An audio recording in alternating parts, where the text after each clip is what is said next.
예수님의 이름으로 기도드렸습니다. 아멘. 우리 함께 일어나셔서 우리에게 주신 하나님의 말씀을 봉독하겠습니다. 자, 오늘 말씀은 사무엘상 1장 10절에서 18절까지의 말씀입니다. 제가 먼저 읽습니다. 한나는 괴로운 마음으로 주님께 나아가 흐느껴 울면서 기도하였다.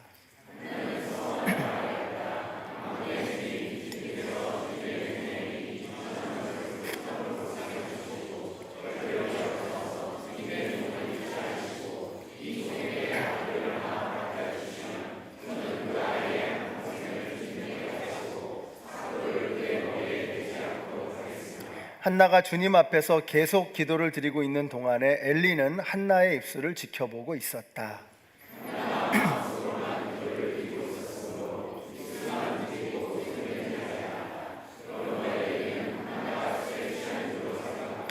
그를 꾸짖었다. 언제까지 술에 취해 있을 것이요 포도주를 끊으시오.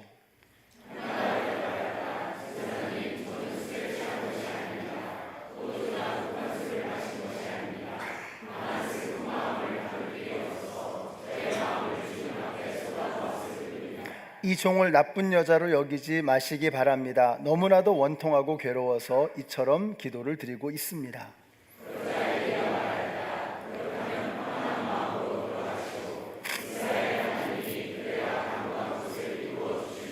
함께 읽습니다. 한나가 대답하였다. 제사장님, 이 종을 좋게 보아주시기 바랍니다. 한나는 그 길로 가서 음식을 먹었다. 그리고 다시는 얼굴에 슬픈 기색을 띠지 않았다. 아멘. 주님의 말씀입니다. 옆에 계신 분들에게 축복해 주세요. 하늘 복 받으세요. 하늘 복 받으세요. 네, 사랑합니다. 축복합니다. 하늘 복 받으세요. 이 선교지에 가면은요, 사람이 심플해집니다. 그러다 보니까 생각이 그리고 초점이 선명해지게 됩니다. 그래서 이번에도 해가 뜨면 선교 사역을 하고 또 해가 지면 숙소로 돌아와서 말씀을 묵상하고 이번 주에 저는 한나를 묵상을 했습니다. 그러면서 하나님께서 일찌감치 이번 주 설교 제목을 주셨습니다. 운명을 거스르는 사람들이라고 하는 이 제목을 일찌감치 주셨습니다. 자, 그리고 나서 보니까 이 제목이 한나의 이야기와 선교의 이야기를 연결해주는 핵심이라는 것을 깨닫게 되었습니다. 오늘 그 이야기를 좀 해보려고 합니다. 자, 운명이라고 하는 단어를 사전에서 찾아보니까 이런 뜻이에요. 초인간적인 힘에 의해서 지배되어지는 것처럼 보이는 어떤 상황이나 처지, 초인간적인 힘에 의해서 지배되어지는 것처럼 보여지는 어떤 상황입니다. 이런 걸 운명이라고 하죠. 한나의 운명은 무자식이었습니다. 고대 사회에서 여인은 자식의 생산으로 그 가치를 인정받았습니다. 그래서 남편 엘가나가 한나에게 그렇게 특별한 사랑을 표현하고 사랑한다고 아무리 이야기를 했지만 자식이 없이 살아가는 그의 처참한 운명을 보상해 줄 수는 없었습니다. 그러니까 남편이 아무리 사랑한다고 얘기를 해도 그 말이 위로가 되지 않았던 거죠. 그래서 오늘 말씀이 이렇게 시작합니다. 한나가 괴로운 마음으로 나아가라고 했습니다. 한나는 괴로웠습니다. 여기서 괴롭다라는 말이 마라라는 단어를 사용하고 있습니다. 마라. 여러분 마라 기억나시죠? 예, 이스라엘 백성들이 이 홍해 바다를 가르고 이집트에서 나왔습니다. 그리고 나서 너무나 신이 나서 찬양하고 노래하고 춤을 추고, 근데 얼마 가지 않아서 물이 떨어진 거예요. 목이 말라서 살 수가 없는 거예요. 속으로 그랬겠죠. 이러다가 우리 다 죽겠네. 근데 그러다가 이렇게 물을 발견한 겁니다. 얼마나 반가웠겠어요. 근데 가서 물을 마셔보니까 이게 물이 쓴 거예요. 여러분, 물 맛이 쓰다라고 성경에서 표현했지만 이것은 그냥 단순히 물의 맛이 쓰다는 그런 뜻이 아닙니다. 무엇일까요? 그러면 먹을 수 없는 물이라는 거예요. 이 물은 죽은 물이요 죽게 하는 물이다 라는 그런 뜻이죠. 그래서 그 물의 이름을 마라라고 이름 붙였던 것입니다. 그러니까 한나가 자기 마음을 표현하면서 말하다 이렇게 표현하고 있는 거예요. 살아있지만 산 사람의 마음이 아니라는 것입니다. 이것이 한나의 마음이었습니다. 숫덩이처럼 타들어가는 처참한 마음, 이것이 한나의 마음 상태였던 것입니다. 여러분, 이 마라를 고치는 유일한 방법이 하나 있습니다. 방법이 뭐죠? 하나님께서 나무를 보여주셨어요. 그 나무 가지를 그 마라 물에 던지니 어떻게 해요? 그 쓴물이 단물이 되었습니다.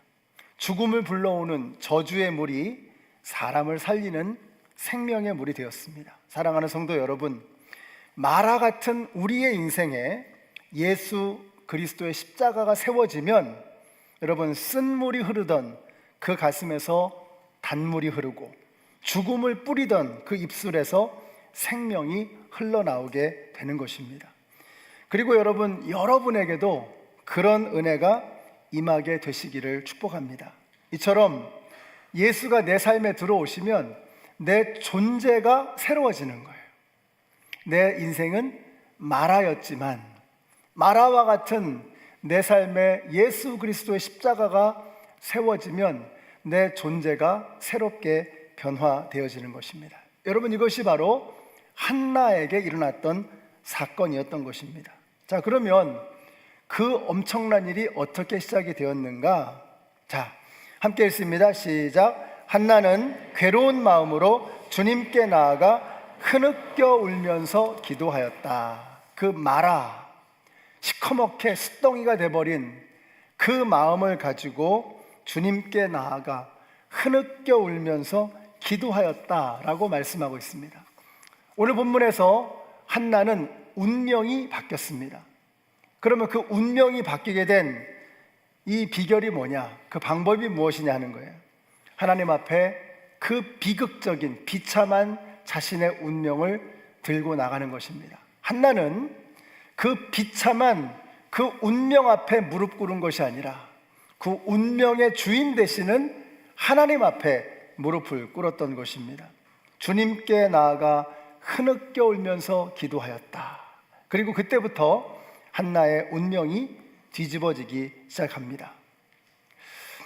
선교를 떠나기 전날, 그러니까 지난 주일이었죠. 꼭 일주일 전입니다. 예배를 마치고 집으로 돌아가려고 하는데 문득 생각나는 분이 있어서 운전대를 돌렸습니다. 그분을 만나지 못하고 그냥 노트만 남겨놓고 돌아오게 되었는데 전화가 왔습니다. 말씀을 시작하자마자 우시는 거예요. 휴일이면 늘 찾아와서 바베큐를 하던 먼저 떠나보낸 그 아들 생각에 무덤에 찾아가서 엎드려 실컷 울고 오셨다고 합니다. 목사님, 제가 지금은 교회 나가기가 어렵네요. 사람들이 물어보면 도대체 뭐라고 말해야 될지 모르겠습니다. 시커멓게 타들어가 숫덩이가 되어버린 그 마라 같은 마음이 그냥 느껴지는 거예요. 그러나 다른 방법이 없으니 용기를 내어서 말씀을 드렸습니다. 그래도 영상으로라도 매주 예배는 꼭 드리세요. 그리고 하나님께서 그 마음을 움직여 주시면 용기 내서 곧 나오셔야 합니다. 여러분, 정말 그렇습니다. 다른 방법이 없습니다. 하나님의 은혜가 그분의 아픔을 덮어주시고 하나님의 위로가 점점 더 두터워지고 그래서 내 속의 숫덩어리가 씻겨나가고 은혜의 샘물이 차오르기 시작할 때까지, 그때까지 우리가 자꾸 은혜의 보좌 앞으로 담대히 나아가는 용기를 내어야 합니다. 은혜의 강가로 계속해서 나아가야 하는 것입니다. 그러면 우리가 주님 앞에 나아가면 우리 아버지께서는, 아까 우리 윤호 형제님 탕자의 비유 얘기하셨잖아요. 우리 아버지께서는 기다렸다는 듯이 버선발로 달려와서 우리를 끌어안아 주실 줄로 믿습니다. 그리고 저는 믿습니다. 한나에게 일어난 그 일이, 그 사건이 오늘 우리에게도 일어나리라. 여러분, 이게 믿음입니다. 여러분, 우리가 믿음을 얘기할 때 팬시한 단어들을 사용하고 기도를 유창하게 하고 성경 지식이 많고 그런 것들이 다 필요하고 중요한 것이라고 말할 수 있겠지만 그게 믿음은 아닙니다. 믿음은 뭐예요, 여러분? 하나님 말씀이 그렇다면 그런 줄로 아는 겁니다. 성경이 그렇다면 네, 주님 말씀이 옳습니다. 아멘입니다. 이게 믿음입니다. 한나에게 일어난 그 사건이 나에게도 일어날 줄로 믿습니다. 한나의 운명이 뒤집어진 것처럼 그가 마라 숯덩어리가 돼버린 그 가슴을 안고 주님 앞에 나아가 흐느끼며 기도했을 때 하나님께서 그의 응답을 들어주셨던 것처럼 내가 내 마음이 숯덩어리가 되어버렸지만 주님 앞에 나아가 내가 흐느껴 울며 기도할 때 주님, 저의 기도를 주님께서 들어주실 것을 믿습니다. 여러분, 이게 믿음입니다. 이게 믿음 생활을 복잡하게 자꾸 만들면 안 돼요. 성경이 그렇다면 그런 줄로 알고 따라가는 거, 이게 믿음입니다. 여기에 힘이 있는 것입니다. 12해 혈루병 걸린 여인이 주님, 제가 주님의 옷자락에만 스쳐도 제 병이 낫겠나이다, 이 믿음이 있었어요. 그래서 목숨을 걸고 이 여인은 예수님의 뒤로 가서 예수님의 옷자락을 붙잡습니다. 그 예수님의 옷자락이 스치는 그 순간 12해 동안이나 그녀를 죽여가고 있었던 그 혈루의 근원이 그 안에서 다 말라버리는 것을 경험하게 되었습니다. 믿음이 뭐냐? 12해 혈루병 걸렸던 이 여인이 주님의 옷자락에 스쳤을 때 나은 것처럼 주님, 오늘 이 시간 이 예배 가운데 성령의 옷자락이 나를 스치면 내 안에 아픈 것, 찢겨진 것, 망가진 모든 것들이 고쳐질 줄로 믿습니다. 여러분, 이걸 믿는 게 믿음이라는 거예요. 38년 동안 중풍병에 걸려 있었던 사람이 있었습니다. 베데스다 연못가에 누워 있었죠. 아무도 이 사람을 거들떠보지 않습니다. 누구도 주목하지 않습니다. 버려진 사람입니다. 그런데 그날 예수님이 찾아오셨습니다. 아무도 거들떠보지 않는데 예수님은 그에게 다가가셨습니다. 그리고 네가 낫기를 원하느냐? 그 예수님의 따뜻한 눈빛, 그 부드러운 음성, 이 사람은 처음으로 그런 경험을 한 거예요. 그리고 그 38년 된 중풍병자가 그날 일어나 걷습니다. 믿음이 뭐냐? 내 안에 오래오래 묵혀두었던 그 아픔, 그 병, 마음과 몸의 그 병들, 주님이 찾아오셔서 만져주시면 나을 줄로 믿습니다. 여러분, 이게 믿음입니다. 우리 디트로이트 연합장로교회 성도님들은 자꾸 신앙생활을 복잡하게 하지 마시고 하나님이 말씀하실 때 아멘, 그렇습니다 주님, 이 사건이 제 인생에도 일어나게 될 줄로 믿습니다, 우리 자녀들에게도 이런 역사가 나타나게 될 줄로 믿습니다 하는 이 믿음으로 나아가시는 저와 여러분이 되시기를 예수님의 이름으로 축원합니다. 이번 선교 중에 둘째 날이었습니다. 오순절 교회 펜타코스탈 처치에서 예배를 드렸습니다. 아시다시피 가장 뜨거운 교단입니다. 오순절 교회는요. 한번 그림을 좀 보시죠. 보통 이제 특송을 하면 한 곡 내지 두 곡을 하는데 그날 무슨 바람이 불었는지 저희가 네 곡을 특송을 했어요. 스페인시로 두 곡, 율동과 함께 하고요, 한국말로 찬양 하나, 영어로 찬양 하나 이렇게 했습니다. 얼마나 은혜를 받고 저희가 했는지. 그리고 나서 이제 저희가 이제 말씀을 전했어요. 말씀을 마치는데 저희가 준비한 건 거기까지였습니다. 말씀 마치고 영접 기도하고 이제 내려오는 거였어요. 근데 하나님께서 제 마음속에 음성을 들려주시는 거예요. 기도할 수 있겠니? 라고 물어보시는 거예요. 이 아픈 사람을 위해서 너희들의 손을 얹고 기도해 줄 수 있겠니? 라고 물어보시는 거예요. 뭐 저에게 선택이 없죠.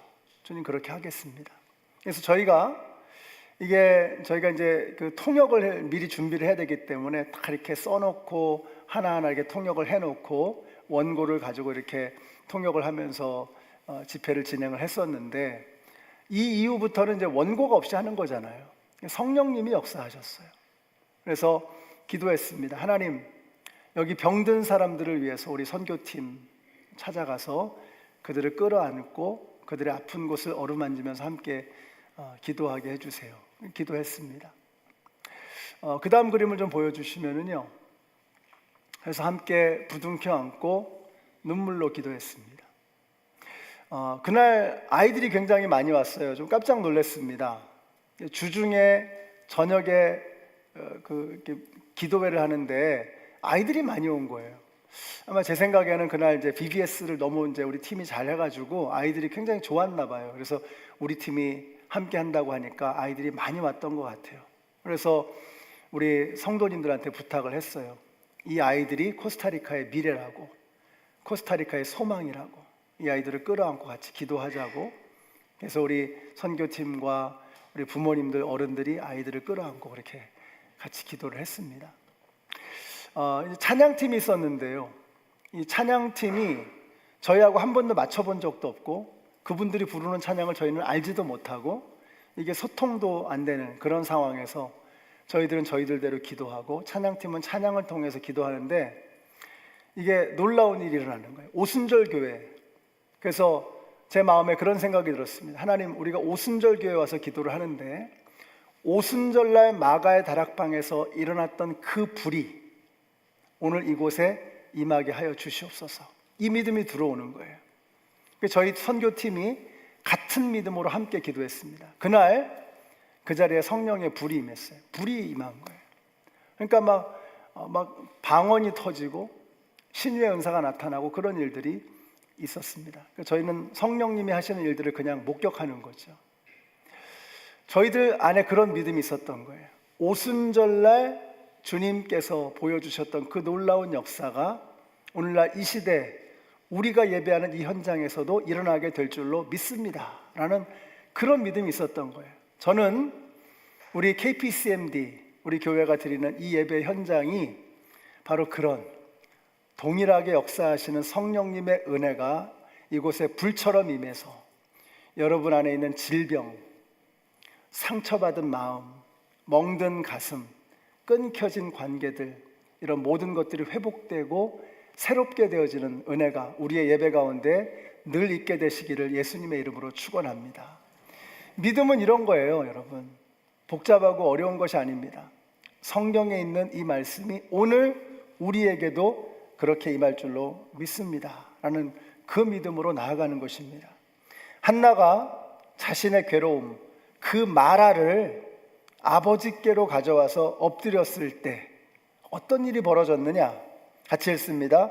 시작. 한나가 임신을 하고 다리 차서 아들을 낳았다. 한나는 주님께 구하여 얻은 아들이라고 하여 그 아이의 이름을 사무엘이라고 지었다. 운명 앞에 무릎 꿇는 것이 아니고 운명의 주인 되시는 하나님 앞에 우리 한나가 무릎을 꿇었습니다. 그러니까 그녀의 운명이 바뀌게 된 거예요. 무자하였던 그녀의 삶에 하나님의 선물, 생명이 임하게 된 것입니다. 그리고 그 아이의 이름을 사무엘이라고 지었어요. 샤마라고 하면은 듣는다는 뜻입니다. 엘 하면 하나님이죠. 그래서 하나님이 들으셨다는 거예요. 하나님이 들으시고 이 한나의 울부짖음을, 부르짖음을 하나님께서 들으시고 선물로 응답하여 주신 것이 바로 사무엘이었다라고 하는 것입니다. 그녀의 운명이 바뀐 것입니다. 그래서 한나의 운명이 바뀐 것처럼 오늘이 저와 여러분의 운명이 뒤집어지는, 여러분에게 새로운 삶의 길이 열리는 새로운 운명의 첫날이 되시기를 축복합니다. 우리의 예배가 그런 날이 되어야 해요. 하나님께서 우리의 운명을 바꿔주시는 그런 날이 되어야 하는 것입니다. 그런데 그게 다가 아니었습니다.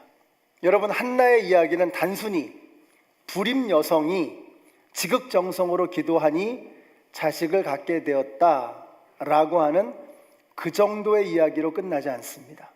그녀는 다시 한번 운명을 바꾸는 놀라운 결단을 내립니다. 자, 그게 뭐죠? 같이 읽겠습니다.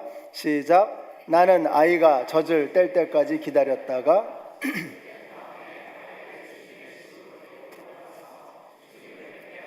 아이가 평생 그곳에 머물러 있게 하려고 합니다. 나는 그 아이를 평생 나실 사람으로 바치겠습니다. 아니, 생각해 보세요. 평생 자식 갖기를 소원했습니다. 그런데 그 자식을 다시 하나님께 드리겠다는 것입니다. 여러분, 이해가 되세요? 우리 생각에 한나가 믿음이 대단해서 엄청난 희생을 하나님 앞에 드리는구나, 이렇게 생각할 수 있겠죠. 그런데 이 말씀을 가만히 묵상해 보면, 그리고 사무엘이라고 하는 이 사람의 삶을 가만히 돌아보면, 한나는 엄청난 희생을 한 사람이 아니라 굉장한 지혜를 가지고 있는 사람이구나 라는 것을 깨닫게 됩니다. 이게 무슨 말이냐? 한번 보세요. 사무엘이 만약에 한나의 손에 머물러 있었다면 사무엘은 그냥 에브라임 산골짜기의 촌부로 그 인생을 끝냈을 것입니다. 그런데 한나가 이걸 알았던 거예요. 내 손에 있어 봐야 내 수준밖에 더 하겠나? 그래서 어떻게 해요? 하나님의 손에 사무엘을 위탁하는 것입니다. 인트러스트하는 거예요. 하나님의 손에 사무엘을 맡겨 드리는 것입니다. 하나님, 이 아이를 맡아주세요. 이 아이를 책임져 주세요. 이 아이를 키워주세요. 여러분, 우리가 아무리 우리 자녀들에게 애써봤자 고작 우리가 아이들에게 줄 수 있는 게 뭡니까? 공부 열심히 해라. 공부 열심히 해서 좋은 대학 가라. 좋은 대학 가서 좋은 직장 가져라. 돈 많이 벌어라. 잘 살아라. 필요한 것이죠. 귀한 것이죠. 근데 여러분, 우리가 줄 수 있는 것은 고작 그 정도 수준이라는 것입니다. 그러니까 내 손에 붙잡고 우리의 자녀들을 키워봐야 내 수준을 크게 벗어날 수 없는 그런 정도의 아이로 끝나버리는 거예요. 한나는 그렇게 하지 않았습니다. 그녀는 다시 한번 사무엘의 인생을, 사무엘의 운명을 뒤바꿔 놓을 수 있는 결정을 하는 거예요. 하나님 앞에 그 아이를 인트러스트, 그 아이를 하나님 앞에 드리는 거예요. 하나님 맡아주세요. 하나님 책임져 주세요. 하나님이 키워주세요. 그러니까 사무엘의 인생이 바뀌는 것입니다. 사무엘이 어떤 사람입니까? 사무엘은 사사시대 끝자락의 마지막 사사입니다. 그 혼란스럽던 시기. 그래서 사사시대에서 왕정시대로 넘어가는 그 길목에 있었던 사람이 사무엘이에요. 그리고 사무엘이 이스라엘의 첫 번째 왕 사울 왕을 기름 붓습니다. 두 번째 왕 다윗을 기름 붓습니다. 킹메이커였어요. 킹메이커. 그것이 사무엘이었습니다. 시대의 흐름을 움직일 수 있는 사람. 하나님께서 사무엘을 그렇게 기가 막히게 쓰셨던 거예요. 그래서 저는 종종 우리 부모님들에게 가끔 그런 얘기 합니다. 애들은 교회에서 키워야 합니다. 정말 그렇습니다. 애들은요, 교회에서 키워야 합니다. 학교 교육이 굉장히 요긴하죠. 중요하죠. 근데 학교 교육이라는 게 뭐예요? 이 아이를 높이 올라가게 하는 거 아닙니까? 실력을 키워주고 능력을 키워주고 세상에서 잘 서바이브 할 수 있도록 높은 곳으로 올라갈 수 있도록 해주는 거죠. 힘세게 만들어주는 거 아닙니까? 신앙교육은 뭐예요? 그럼 그걸 가지고 어떻게 살 거냐 라고 하는 이 아이가 어떻게 살아가야 할 것인가에 대한 인생관, 세계관, 이걸 가르쳐 주는 거예요. 엄청난 힘을 가졌어요. 지식을 가졌어요. 잘 풀립니다. 잘 나갑니다. 근데 그걸 가지고 어떻게 사냐 이거예요. 신앙교육이 왜 중요하냐면, 왜 학교 교육과 신앙교육이 함께 가야 하냐면, 신앙교육은 그것을 가지고 어떻게 살아야 하는지를 일러주는 거예요. 그래서 우리 자녀들에게 이 두 가지가 균형 있게 잘 전달이 돼야 합니다. 이게 신앙교육이라는 거예요. 그래서 여러분, 이걸 안 믿는 분들도 이걸 아세요. 그래서 어떤 안 믿는 분하고 이렇게 대화를 하는데 그런 말씀하세요. 저는 교회 안 나가지만 애들은 교회 보냅니다. 왜냐하면 왜 그렇게 하세요? 그랬더니 애들은 교회에서 키워야 될 것 같아요, 이러시는 거예요. 그렇게 하다가 애들 따라서 교회 오는 겁니다. 이분도 아시는 거예요. 지혜가 있는 거죠. 아, 애들이 교회에서 키우면 건강하구나. 교회에서 키울 때 정말 바르고 밝고 건강하게 자라는구나 하는 것을 아시는 거죠. 오늘 여기 계시는 우리 성도님들, 저는 여러분들이 한나와 같은 엄마, 한나와 같은 아빠가 되시기를 바랍니다.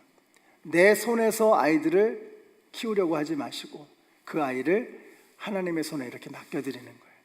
그러면 하나님께서 멋지게 그 아이를 키워주실 줄로 믿습니다. 세례 요한은 어떻게 하셨는지 한번 볼까요? 같이 읽겠습니다. 누가복음 1장 66절인데요. 같이 읽습니다. 시작. 이 아기가 주님의 보살피는 손길이 그 아기와 함께 하시는 것이 분명했기 때문이다. 세례 요한을 두고 하신 말씀이에요. 사랑하는 성도 여러분, 주님의 손 안에서 자라는 아이는 달라요. 주님의 손길이 떠나지 않는 그 아이는 다를 수밖에 없습니다.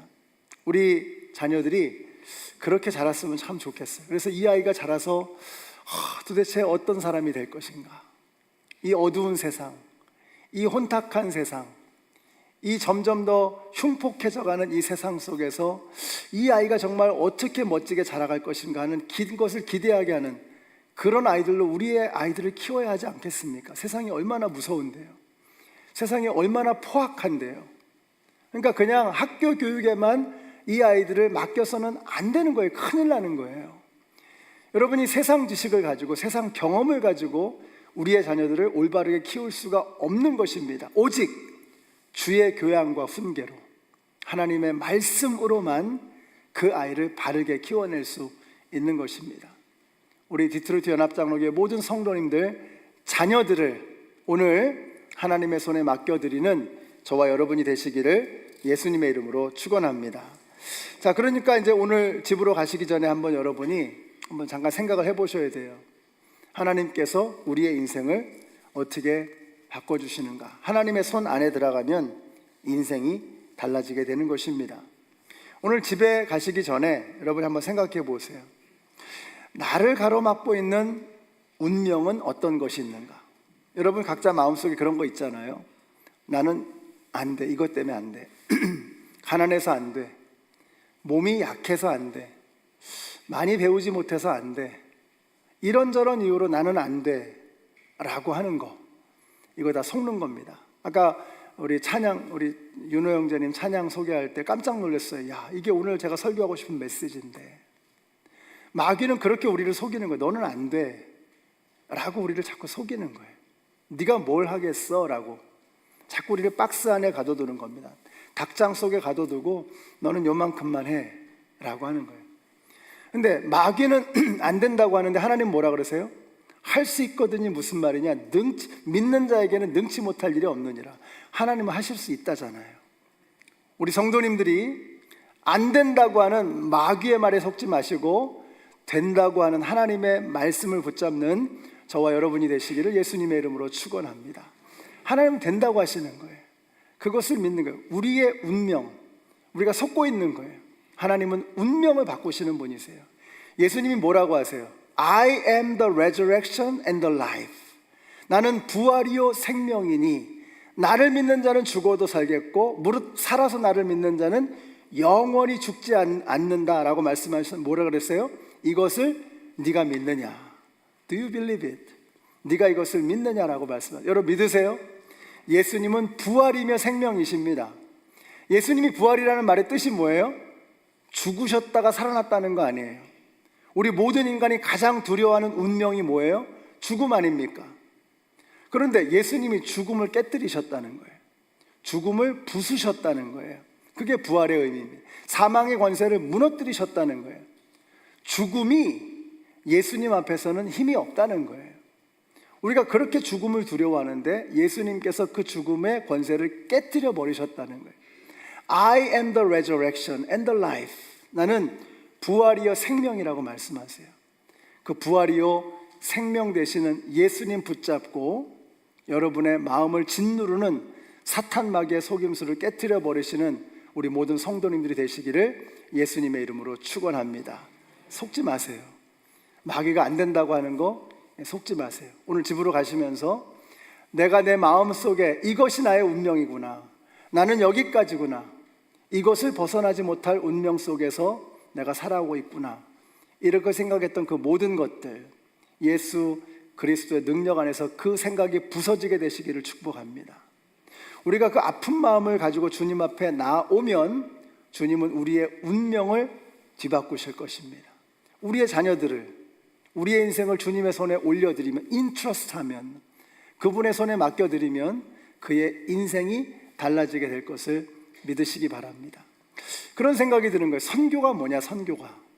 이걸 경험한 사람들, 죽음의 문제를 주님께서 해결하셨고 운명을 뒤바꿀 능력이 주님에게 있다는 것을 깨달은 사람들, 그 사람들이 세상에 나아가서 여전히 마귀에게 속고 있는 그 사람들에게 이 복음을 전하는 겁니다. 예수님이 부활이시라고, 예수님이 죽음의 권세를 깨뜨리셨다고, 이걸 전하는 거예요. 이게 확신이 없으면 어떻게 우리가 전도를 하겠습니까? 어떻게 선교를 가겠습니까? 우리 디트로이트 연합장로교의 모든 성도님들, 여러분의 마음속에 오늘 예수님이 부활이시라고 하는, 내 운명을 새롭게 하시는 능력의 하나님이심을 여러분의 마음에 믿으시고 그 믿음을 담대하게 세상에 나아가셔서 하일랜드 파크에 가서, 코스타리카에 가서, 온두라스에 가서, 네팔에 가서 여러분이 살고 있는 삶의 자리, 노바이, 노스빌, 트로이, 또 여기 웨스트 블룸필드 이런 데 가셔가지고요, 여러분이 사는 그 삶의 자리에서 이 확신을, 운명을 바꾸시는 예수님의 능력을 증거하는 거예요. 이렇게 멋지게 한 주간을 살아내시는 우리 모두가 되시기를 예수님의 이름으로 축원합니다. 우리 같이 기도하겠습니다. 주님 감사합니다. 한나가 피할 수 없다고 생각했던 자신의 운명 앞에 무릎 꿇지 아니하고 운명의 참 주인 되시는 하나님 앞에 그것을 가져갔을 때 그의 운명이 달라진 것을 보았습니다. 주님, 저희들이 생각했던 나의 운명이 있습니다. 그 운명, 거짓 운명에 속지 않게 하시고 그것을 주님 앞에 가져감으로 새로워지는 은혜가 우리 가운데 있게 하여 주시옵소서. 예수님의 이름으로 기도드렸습니다. 아멘. 우리 함께 일어나셔서